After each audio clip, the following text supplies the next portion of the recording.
Can you see the welcome here? Yes. Again, you're Very good. Okay, checking. So I'm here at the Alzheimer's Association leads the way to end Alzheimer's and all other dementia. They accelerate global research. We have millions of dollars, over $400 million now invested in research projects, $18 million of which are in San Diego County. So we send a certain amount to the national office. Even if we send as much as 3 million, we got 18 million back to our local economy. So we do global research, we drive risk reduction and early detection, and we maximize quality care and support. So we have educational programs like this one. We have 8 different programs on different topics, most related specifically with dementia. We can come and share that information with anyone who wants. So all of our programs are free, and we're happy to come and do lunch and learns and teach you a little bit more about dementia. Just if you're wondering, you saw in this slide, you see that we're ending Alzheimer's and all other dementia. And you might be sitting there, the vast majority might be sitting there and saying, well, wait a minute, isn't dementia Alzheimer's? Isn't Alzheimer's dementia? I don't really know the difference. So just a quick note, dementia is an umbrella term. So it's like cardiovascular disease. So it's a term for loss of memory, other thinking ability, severe enough to interfere with daily life. So you'll see that Alzheimer's is the most common type of dementia, but there are all different types as well that are listed there. And some people have multiple forms of dementia as well. So just Alzheimer's is brain disease. Symptoms eventually grow severe enough to interfere with daily tasks. It's a progressive disease, and it does worsen. In the early stages, memory loss is mild, but as the disease progresses, individuals will need around-the-clock care, and the disease, unfortunately, is ultimately fatal at this time. So we're going to talk about brain health, and there are several risk factors for cognitive decline and dementia. Some, as age, we can't control. So if you have a head, and as you grow older, your chance for dementia goes up as you age. So we cannot control that. But increasing key healthy habits may lower the risk of cognitive decline and possibly dementia. And as I started to say, and I'll say it again, is overall what is good for the heart is good for the brain. And it's never too late or too early to start making healthier decisions. So we have these healthy habits. There's going to be a couple more. So just so you see, I'm just going to put these up. Important, challenge your mind, stay in school, eat right, manage diabetes, maintain a healthy weight, sleep well, get moving. So exercise, control your blood pressure, be smoke-free, and protect your head. So these are good for everything, right? But particularly for your brain as well. So let's get out of this one. Start here. Okay. So we're going to start with the main event here. We have some learning objectives. We're going to try to identify how certain behaviors affect our brains and our bodies.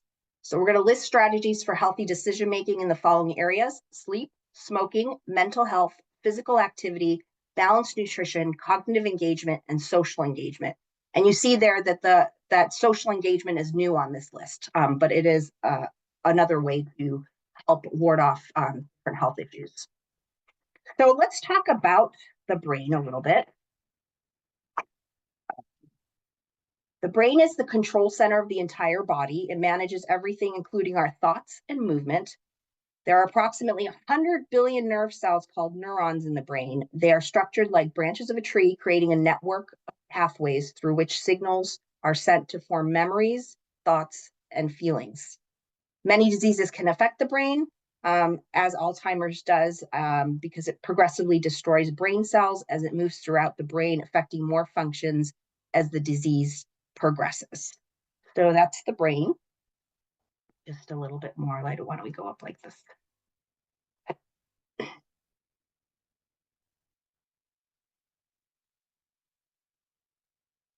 Okay.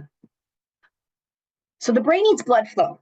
The brain depends on oxygen and adequate flow to work well. This is an interesting number. I found this to be interesting. It receives 20 to 25% of the blood from every heartbeat. So your brain is doing a lot of work there. And other elements delivered to the brain through the bloodstream keep the brain nourished. So let's go on to this one. This is going to be a quick question for you. Alzheimer's is a normal part of aging. You can answer that for yourself. It is not. There are, common things that happen as we age appropriate aging, obviously. But Alzheimer's is something different. It is an illness, and it's a fatal brain disease. Okay. So just a little note here again, says not a normal part of aging. Again, dementia is a general term that describes problems with thinking memory that are severe enough to interfere with a person's daily life. And Alzheimer's disease is the most common cause of dementia. There is currently no cure. However, there are drug and non-drug options that can help with symptoms and may have the ability to slow disease progression. Today, we're not going to talk about the different pharmaceutical medications that are available, but I do want to point out that in the last 5 years, we've come up with some amazing research on medications that look at the underlying biology of the illness and actually starts helping with it instead of helping with symptoms, right? So Alzheimer's you have these proteins in your brain. They're amyloid plaques and tau tangles, and that's kind of the hallmark of Alzheimer's disease. These plaques that are sticky, that are stuck in the brain. Everybody has those, but at night, usually we wash those out. Unfortunately, that doesn't happen for someone who has Alzheimer's. So the newest medications do that. They clean out all of that amyloid plaque the best it can. It doesn't help with stopping it or curing it, but it does, it slows the progression. So things won't get worse. You won't get memories back, but you won't lose more memories. So very important early detection. We have different, overall health is affected by some different things. Many factors can impact it, including genes, family history, environment, and lifestyle. As we age, it's common for us to experience some similar changes like getting gray hair or wrinkles or needing glasses for reading. But as individuals, we experience getting older in many different ways. This is due in part to our genes.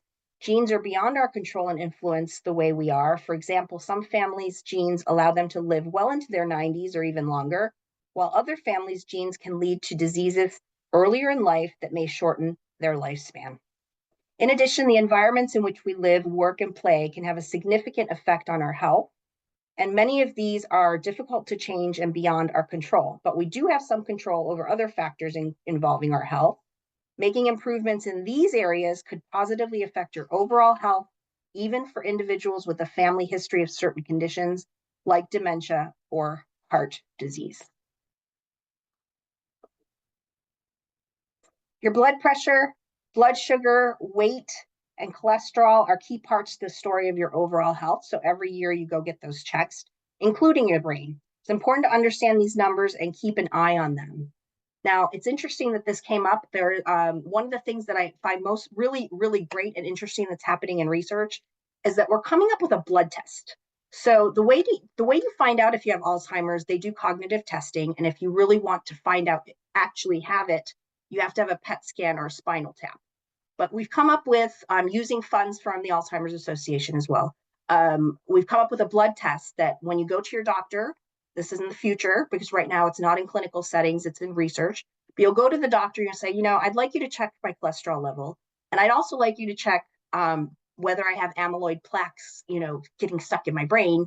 And you'll know right away that you have Alzheimer's disease. So this is something that is completely new and something that you can hope it will be sooner than later that it's available.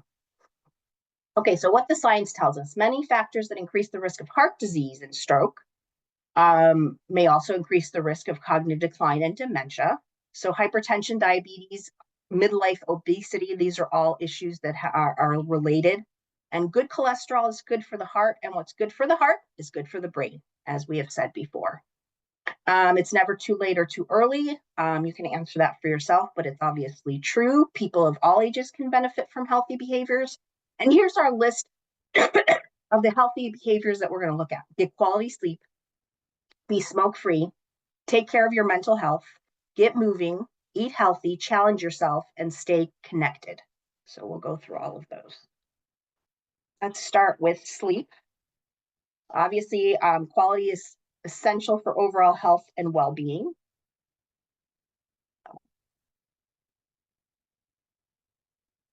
Not only does sleep allow us to rest and recharge, it also affects our ability to maintain healthy blood pressure and control diabetes. Inadequate sleep due to conditions like insomnia or sleep apnea can cause problems with memory and thinking. Sleep apnea is a condition in which breathing stops and restarts many times while you are sleeping. Adults should aim for no less than 6 hours of rest, and they should do between 7 and 8 hours if possible. And just think about your own sleeping habits. Do you get enough sleep? Do you get enough quality sleep? What kind of environment helps you sleep? What changes might help me create a more peaceful sleep setting? And how can you minimize disruptions? Keeping these questions in mind, we're going to talk through some tips that can help you improve your sleep quality. Okay. These are the questions that I just asked. So here's some tips for quality sleep. Control the temperature or the amount of light for what you prefer. Most of the time, it's better to have the room dark, but that doesn't mean that there are some people who don't sleep better if there's a little light on. But for most of us, we want the temperature to be a little lower, and we want it to be very dark. Turn off screens before bedtime to help wind down before sleep. We all know that using electronic devices can mess with our sleep. So you want an hour before, make sure you stop turning off those screens. And talk to your doctor if you have frequent sleep problems, because if you have sleep problems, you might have all kinds of other problems. Actually, weight is related to sleep. So if you don't get quality sleep, you might be difficult to lose weight, for example. Let's see. So consider making small changes. You can add fewer blankets. Think if you're hot, a fan for white noise or temperature control, a night light or blackout curtain, noise canceling headphones or a sound machine. And you can ask yourself how to minimize your disruptions. Can you sleep in a separate space from others that may be keeping you awake? Is it possible to change others' routines to help yourself, like setting different bedtimes or turning off TV noise at a certain time? And if you use your phone for music or an alarm clock, put it out of reach so you aren't tempted to pick it up and look at it. Actually, there's one tip that isn't listed here that's an interesting one. Is if you do have an alarm clock that's a regular alarm clock that you've had for years, you might want to turn it around so you don't see the light and you don't keep looking over there and you're going, oh my gosh, I haven't fallen asleep. Oh my gosh, I haven't fallen asleep, and the time is we're spending it. So the next one is about smoking. So if you are not smoking, you have a lower chance of developing cognitive decline. So if you are smoking, then you will want to stop if you can. To be honest, I used to smoke for 5 years when I was much younger. It took me 9 times to quit. It was a terrible thing, but I know that quitting many years ago now has reduced my chance of having different health problems. Start any of these questions. What could help me stop smoking or stay smoke free? What resources are available online or in my community? And here's some tips for you here is find support through quit lines. So 1-800 numbers, talk with your doctor or another health professional about getting some help. Look for a smoking cessation program or strategy that works for you. And if you need help with that, you can reach out to me and I'll make sure you get some information about how to connect with operators that will help you with your smoking. Okay, taking care of your mental health. It is important to prioritize yourself, so you need to make some time for self-care, okay? You may have a lot on your plate. Maybe you care for others, are juggling a heavy workload, or dealing with life's unexpected surprises. Pay attention to your stress level and any symptoms of anxiety, depression, or other mental health concerns. These affect the health of your brain. Talk to your doctor about how you are feeling, both physically and mentally. And some of the healthy habits we're talking about in this program are good examples of self-care. For example, studies have found that regular physical activity decreases stress, increases your ability to manage stress, and leads to better overall mood. Sleep also contributes to mental health. Let's see. So pay attention. Let's see what we got next. So here's some things to think about. What are some things I enjoy doing? How can I build breaks into my day? And how can I focus on self-care? And just put this in the back of your mind. Maybe you can think of one thing that you can do that's something enjoyable that you haven't done in a while, just to help with your mental health. Okay, so here we have some tips. Take a nap, go for a walk, dance, sing a song, bake a treat, read a book, watch a funny video. Excuse me, I have the end of a little bit of a cold.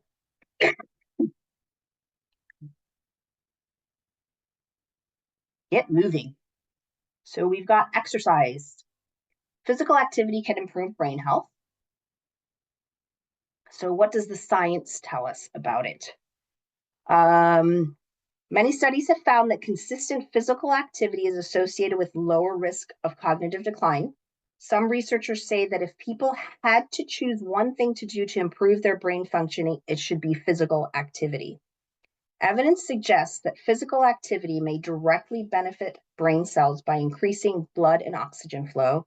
It may also reduce other dementia risk factors such as high blood pressure and diabetes. Most researchers believe exercise should be regular and on the more vigorous side, things that get the heart pumping and blood flowing. Other studies have shown benefits from milder activities such as walking or strength training. However, we don't yet have a simple recipe for what may work best as far as physical activity. For most people, any increase in movement is a positive change that can have an impact on overall health. So here's some things to think about. It can feel hard or overwhelming to think about adding more movement into your already full day. But little changes add up. Research shows that even 20 to 30 minutes of walking a few times a week can have health benefits. The most important thing is to be as active as you can and to do activities that you enjoy so you will continue to do them. So start thinking about how can you build more physical activity into your day?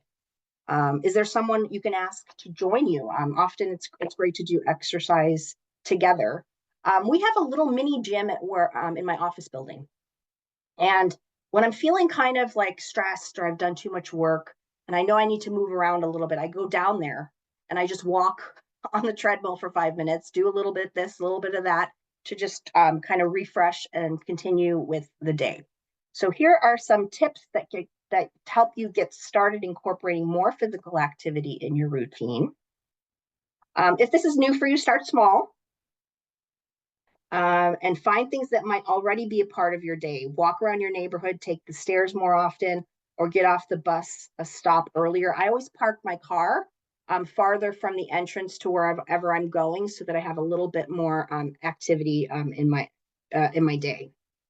Think about what activities you'd like to do or want to try. Try to move quickly to get your heart rate up and break a sweat. Activities like tennis or dancing are great ways to do so. Ask friends to join you. This is a way you can make it social. Another benefit for your brain and get support for starting something new or making it a routine. As always, check with your doctor or health professional before starting. And here, I don't know if we got to all these. We did the SMART, trying friends. Yeah. Okay. What do we got next? Eat healthy. Nutrition.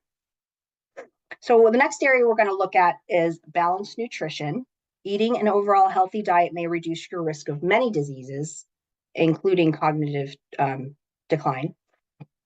As we've already discussed, what's good for the heart is also good for the brain. So let's go back to what science tells us what's good for the brain. We know that healthy fuel for the body benefits brain functioning. Eating a balanced diet may reduce your risk of heart disease, cancer, Parkinson's disease, Alzheimer's, stroke, and diabetes.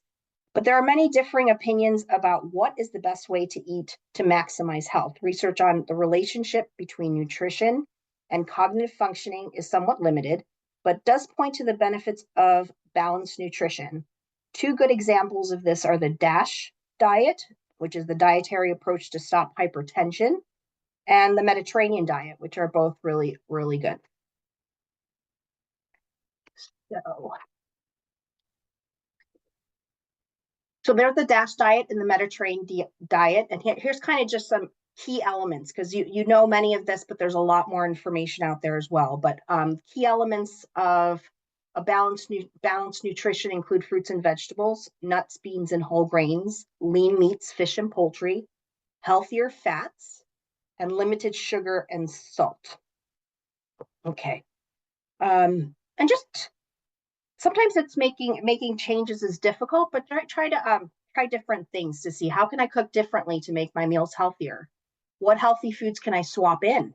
Take out a few things and add a couple of walnuts. What new foods am I willing to try? So let's go over some of the healthy tips. Use olive oil instead of butter in preparing food. Use sodium-free spices or flavorings instead of salt. Don't add extra salt when cooking rice, pasta, or hot cereal. Read food labels and choose low sodium or no salt added options. Focus on what you can add instead of what you're taking away, such as adding in fruit as a snack or vegetable to your pasta. Choose plain, fresh, frozen, or canned vegetables. All of them are good for you. Build meals around vegetables, beans, and whole grains. Choose fresh or frozen skinless poultry, fish, and lean cuts of meat. Eat fish a couple times days of the week and serve fruit for dessert. I hope that somebody that encourages you to do a little bit more of healthy eating. Once a year, the Alzheimer's Association has a national conference, and everybody from all across the world comes together and talks about new research on Alzheimer's and dementia. And one of the things that came out this past summer was that eating processed red meat, so for instance, salami, that can perhaps raise your risk of cognitive decline. So just one little thing that we found out just recently in the science. Okay. Okay, a note about vitamins and supplements. I know on television there's some amazing, products that say we're going to help you with your memory, but the World Health Organization concluded in 2019 that vitamins and supplements should not be recommended to reduce the risk of cognitive decline and dementia. So it might help, but it's not going to reduce the risk of cognitive decline and dementia. So beware of potential false claims. Focus on balanced nutrition to promote a healthy brain and body, and talk with a healthcare professional about any concerns of nutritional deficiencies. So, okay, throw a question I think we're having. Challenging your brain may help lower your risk of cognitive decline, and we've already talked about that, so that's true. Continuing to challenge our minds as we age may lower the risk of cognitive decline. So talking about challenge yourself, challenging your mind might have short and long-term benefits for your brain. Cognitive engagement is important, and it's a term that means keeping our minds active and challenged. So that might mean playing chess, that might be doing a word search, that might be listening to a presentation like this. Maybe you haven't heard some of this, and something that's new also helps create new pathways for you that when you learn something new. So you can learn new skills, working on a challenge task, or engaging in ongoing learning.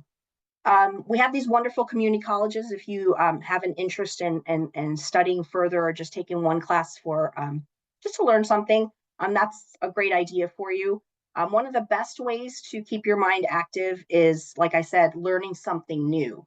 So if you would like to learn a new language and have always wanted to, that is going to help you immensely with challenging your brain, because you will be doing something completely new. And that can mean a lot of other things. For example, like if you go and you take some dancing classes or an exercise class that has a lot of steps and they teach you the steps. The exercise is great, right? We thought physical activity is really important, but so is learning the steps, right? So somebody's going to tell you go forward to, go back to. The fact that you're learning to go forward to and back to, that you've never done that before, that's going to be good for your brain for ongoing learning. So what do we have? What the science tells us. Keep your mind active so that you can, you make those new connections. Cognitive engagement encourages blood flow to the brain, which is important. Mentally stimulating activities may possibly maintain or even improve cognition. Engaging in formal education may keep your brain healthy and can provide protection against developing dementia. So here's some things that you can ask yourself, challenge yourself a little bit. What new hobbies or skills do I want to learn? Take a minute. Maybe there's something that you can put in the back of your mind that you might want to start. What activities sound like a fun challenge? And what topics would I like to learn more about? Okay. Let's see. Here's some tips. Take a class at a local college or community center on a new topic or skill. Try a new cooking technique, learn a new language. Build a piece of furniture, learn how to play a new strategy game like stress. So things that challenge you. And if you want a list, I probably have a list somewhere with mentally stimulating activities that I can share with you if you're interested. Okay, stay connected. So this final area where we can take a look is at social engagement or connecting with others in a social setting, which we can have many health benefits. Okay?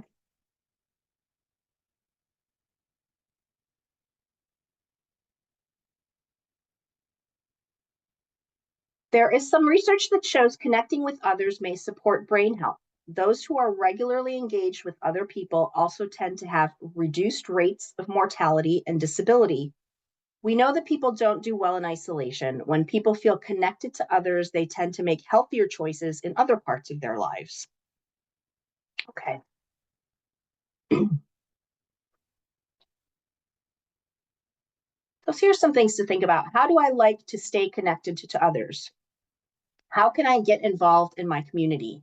Are there any clubs or groups I would like to join? Personally, I have been enjoying doing Toastmasters for the last 6 months. That's something new for me, and it's a way that I challenge my mind when I can. Okay, here's some tips for staying connected. Volunteer for a cause that is important to you. And when we do presentations specifically about the Alzheimer's Association, there's a wonderful slide that tells you that you're welcome to come volunteer for us. So if you have an interest in Alzheimer's, you have a family member perhaps or a friend who's gone through this and you want to give back, we're always looking for community educators to share information like this with the community. We look for support group facilitators. We have 8 support groups in the county as well. We're always looking for those. And then people who help with other tasks. We have a wonderful lady who's a translator, and she translates our brochures into Spanish, for example. So there's a lot of things you can do to volunteer for the Alzheimer's Association. But if that's not the cause that's most important to you, then you can certainly find another nonprofit or another cause to take up that you can volunteer, be around people, stay connected, and help with your brain health. Schedule regular phone calls or video chats to keep in touch. It's great to meet in person, and I try to get together with one of my best girlfriends once a month, and we go out for lunch. But if we don't make it, we can talk on the phone, and we keep in touch that way. Visit friends and family. Participate in events in your community. Okay. We're going really fast, and the reason we're going fast is usually I stop and I say, do you have any other tips for staying connected? So we are going to end much earlier than you think, but we're going to go back to each of these. And if people could help and share what kinds of things that they're doing to stay healthy. But before we do that, here's a list of all the things we've talked about. And I'll leave this one up, I think, for everybody. Be smoke-free, take care of your mental health, get moving, eat healthy, challenge yourself, stay connected. Now, this is one of the best things that I can share with you. If you have family or friends or yourself, you're worried about perhaps cognitive decline and you'd like to talk to someone, we have a 1-800 number.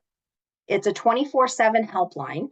And there are 2 types of operators. So one that will, you'll ask and you'll say, how can I get some help? And they'll share with you where support groups are. They'll share with you what educational programs are coming up in your area, whether they be virtual or in person.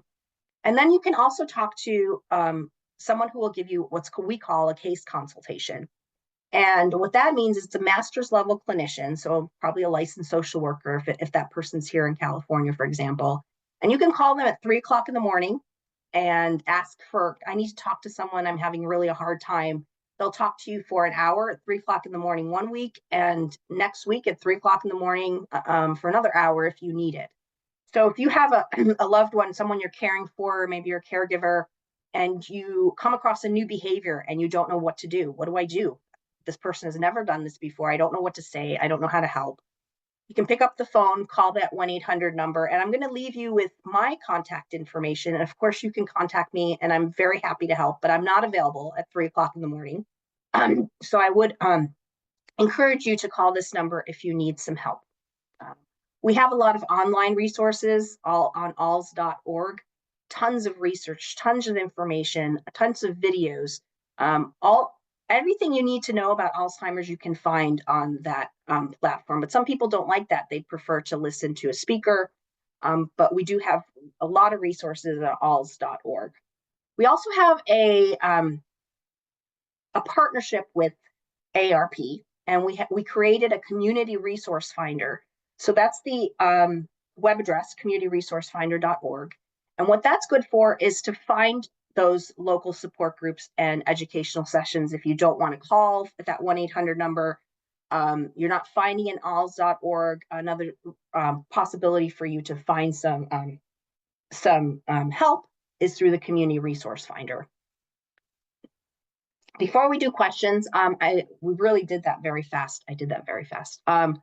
We do have programs that are fundraising programs. So if you'd like to participate in those, I'm not going to get into those, but we do have a walk, and we do have a program called The Longest Day, which I can tell you about as far as making money for the cause. We'd love to have you there or to participate in any of our committees. So just let me know. Let's see.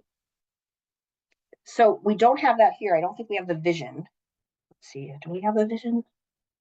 No, we don't have the vision.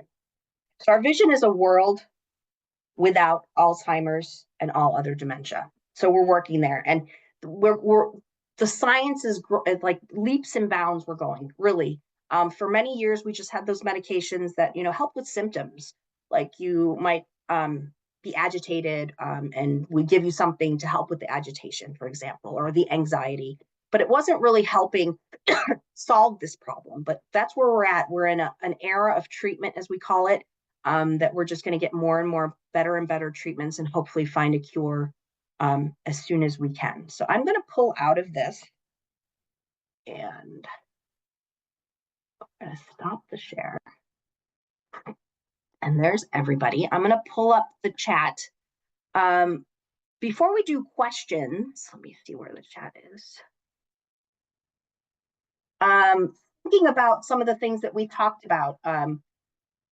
Either you can raise your hand or speak out, or you can just type in there if you have ideas for getting good quality sleep, and that maybe that I haven't shared with you, that you have a great idea. You might want to type it in there, raise your hand, say something. Anybody? Participation. Okay. Be smoke free. We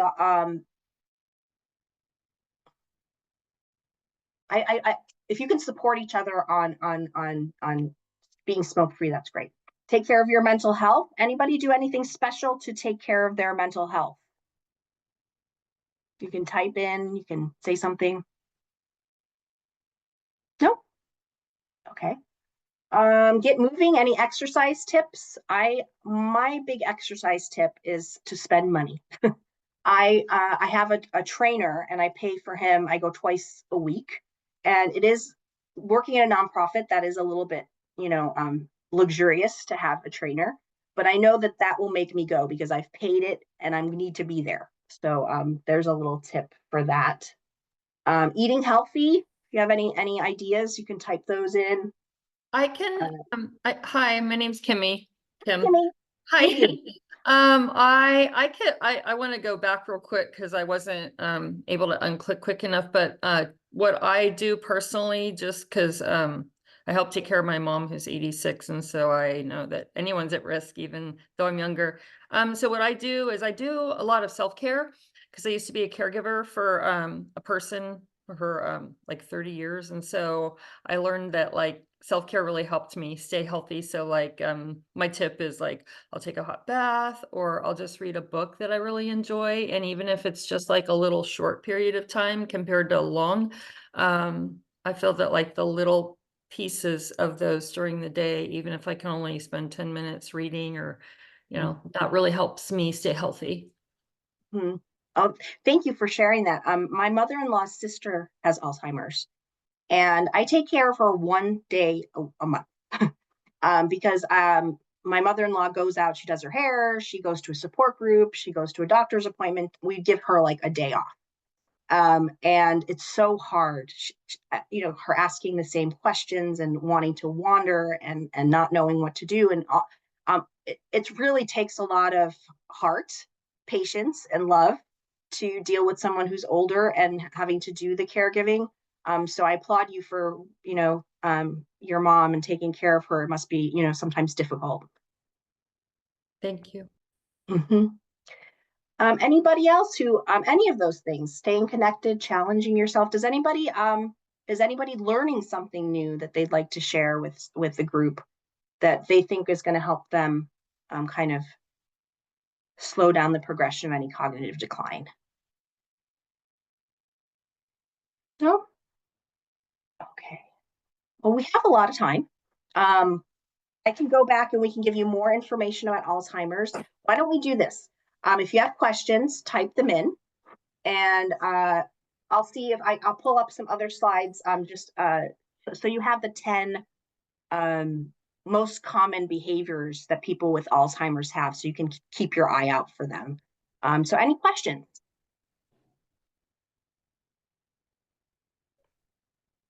No? Okay, now I am going to just find another. Um, Can I ask a question? This is Please do. okay. So I'm just joining in. I'm here. My mom's name is on the screen, but I'm her son trying to take care of her. I wanted to know, is this class going to be reposted or broadcasted or somewhere as a on-demand video? Yes, actually, the staff is going to put up a YouTube video of a recording. Okay, so is that you guys have your own channel, Alzheimer's Association? Well, this is going to go on your channel. Oh, you mean through the county? Yes. Mhm. Okay. But if you'd like to write to me, I can send you an on-demand video. Someone else doing it if you prefer another one. We can do that. Yeah, I stepped out. I missed some stuff. I wish I probably would have recorded the screen, except for my computer doesn't record the audio, so I could see you, but I can't hear you. So that's the fact. But yeah, it's nice to have those on demand. You should probably mention that to anyone else too who wants to go over all this as well. Yeah, Thank it's you. good information for sure. Okay. Absolutely. And I'm sure they'll put that up quickly. And is Rosita here? Is she still here? Maybe she can tell you when it goes up. Okay, maybe not. I have a quick question, Agnes. So my grandparents, on my mom's side, had been diagnosed with Alzheimer's later in their life. And so I just wondered, I mean, I don't like, I know that like just because we're predisposed to something doesn't mean that it's a given. And there is the test that's coming, you said, but that doesn't, there's so many factors, right? It doesn't like predispose my mom to having Alzheimer's or something or me. Is that what's the answer to that? Because I'm unsure. Well, there's a couple things there. A lot of people ask me, is this genetic? Does my mom have it? I'm going to have it. And they start to worry. You don't necessarily, it's not deterministic. It's not a gene that will say you're either going to have Alzheimer's or you're not. There are different genes that you can look for that might show that you have a higher propensity and have a higher likelihood that you will have Alzheimer's. Those are APOE, and I can get you more information on that if you want to have that testing done. But it is not completely hereditary. What is hereditary is early onset Alzheimer's. So someone who in their 40s develops Alzheimer's, it's a different animal. It is high, it is genetic. So very interestingly, there's a town in Colombia where half the population has early onset Alzheimer's and half don't. Wow. And they've done incredible studies with that group of people. So there are two answers to that. Yes, it's genetic to have early onset Alzheimer's, but there is no genetic like link that we can point to for regular Alzheimer's for people who are 65 and above. I'd like more information later outside of the on the early onset. I'm interested in that. And if you have any time later to send me some more information, please. No problem. Let me put my email here. If you could send me just a quick note, then I will. Right. Okay.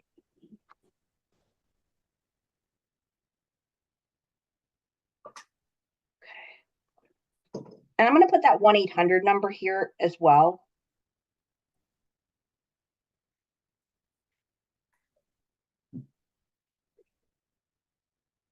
Because that is a really good resource for you. So anybody who wants a little more information on something, just real quick, what you need, and I'll send it off to you today or tomorrow. But what else? Do you have a question? Did you someone else? I have a question. Mhm. This is Sonia. Hi, Sonia. What are the tests show about using Prevagen or some of those over-the-counter drugs that they Well, if you advertise all the time? Is it if you listen to the World Health Organization, they're going to say it's not that helpful, that their claims don't stand up to the you know, what they're saying doesn't mean that you're going to have great memory just because you take Prevagen, right? So I would be skeptical a little bit about those medications, but that's me personally. But at the same time, if you try them and they help your memory in some way, then that's great. Just keep in touch with your doctor to make sure they're aware that you're taking different supplements and how that affects perhaps other medications or other ailments that you have. good? Thanks. We tried to put something in the chat box, but that doesn't seem to be working. Did anybody else say that? I'm not able to use the chat box. Sonia, can you see what I put in the chat box? I just put my email. It just has your email. Yeah. Okay, so you But need to when we type try to into type there. down there, it doesn't let us type something. Sorry about that. Okay, so I'm going to bring up this one. I'm going to just pick another presentation because I have a million presentations. Let's do this one. And we'll go. There we go. Hey, Agnes, we have at least one question from the audience here today. This one's from Pam. And Okay. it says, what does it mean if you are forgetting words sometimes when you're talking? Right. So when I bring up this slide, that will help with that one. Okay.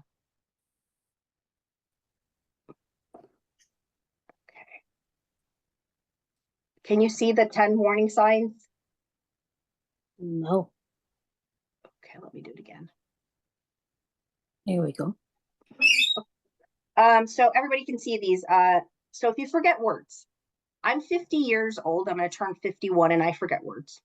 And when I was 30, I forgot words, and I will forget words when I'm 80 as well.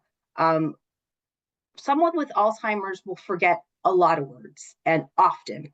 So if you can't find that word, it's at the tip of your tongue and you just don't know what it is, that doesn't mean you have Alzheimer's. It just means that you're either aging or just having perhaps not, such a great day. You didn't sleep as well as you wanted to. But people who have Alzheimer's will not only forget words, but they'll make up words. So here's something that's interesting. Instead of somebody trying to remember the word watch, okay, and they can't think of it, so they say hand clock. So they'll start describing things instead of saying them. Instead of a refrigerator, it's stuff to keep on ice, or something that describes what it is, but is not actually the word that they're looking for. So number one is the most common issue warning sign is memory loss that disrupts daily life. Someone who has Alzheimer's will forget recently learned information, and they'll often repeat themselves because it's something, you know, they don't know. So they might remember all of the words to their favorite song when they were 15 years old, but they won't remember what happened yesterday, which I like saying to people that if you have a family member or a friend who has Alzheimer's and it's just starting off, great idea to ask them, what are your favorite songs? And make a playlist. Because ultimately somebody with Alzheimer's, it will get worse and worse. There's no, you know, it's not going to get better. But at some point you can play that list and it will really engage the person and bring them joy, even if they can't communicate with you on a daily basis as they had in the past. Challenges in planning or solving problems. Planning, like perhaps you used to be able to make a grocery list and now you don't know how to do that, or you don't know what to put on the list, or you don't know how to get there. So planning for things, difficulty completing familiar tasks. My mother-in-law's sister, we asked her, we thought it was simple enough to put away the cutlery. So put the spoons on top of the spoons and the knives on top of the knives. And it was really difficult. It's a familiar thing to put them there, right? But she kept putting the knives and the forks in different areas. So difficulty completing tasks, confusion with time or place. So someone might go, how did I get here? You know, why am I here? Where is this place? They'll forget how they got there, who brought them there, and it creates a lot of anxiety and fear for the person who has Alzheimer's because they don't know where they are, right? Trouble understanding visual images and spatial relationships. This one's an interesting one. It's not like having cataracts, something physically wrong with your eye. It's the perception in the brain. New problems with words or speaking or writing. We've talked about that. Misplacing things and losing the ability to retrace steps. So say you walk in your door, phone's ringing. You put your keys down next to the phone where you usually don't put your keys. You finish with your conversation and later on you want to leave and you're like, where are my keys? Well, you can't find them right away. You can try to retrace your steps and you can say, oh, the phone rang when I walked in. I put the keys right next to the phone and that's where they are. Someone with Alzheimer's will not be able to retrace their steps. If they misplace something, they might find it by accident, but they will not, you know, be able to find that again. And unfortunately, what happens is that then someone who has Alzheimer's might say, you stole my keys. I know you stole them because I don't have them and there's no one else here. It's you. And they'll get into arguments about you stealing their keys or their whatever they're missing at that time. Decreased or poor judgment. And these last two are interesting, that withdrawal from work or social activities and changes in mood or personality. These are often associated with depression and mental health problems that are not related to dementia. So you needed a good doctor to figure out what's really going on. You know, is this depression? Is the cognition because of depression? So there could be other causes for some of these things. A deficiency in a vitamin. You have something else. Perhaps you have something, a brain tumor, something else. It doesn't have to always be Alzheimer's, and it doesn't always have to be depression. It could be something else as well. So those are the 10 warning signs. Does that bring up anything for anyone to have questions about, perhaps someone they know that they want to ask about?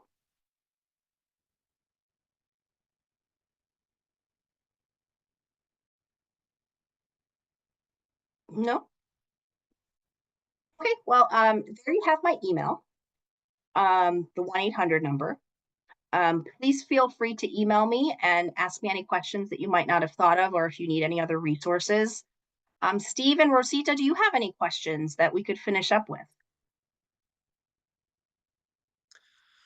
I don't have any specific questions, but I did want to say thanks again to you, of course, for all the great information, and thanks to all our ResTech friends and family out there. And if there are no more questions in the chat section, which it looks like there are not, then I think we're okay to wrap things up if you are, Agnes. Okay, thank you, everybody. I appreciate it.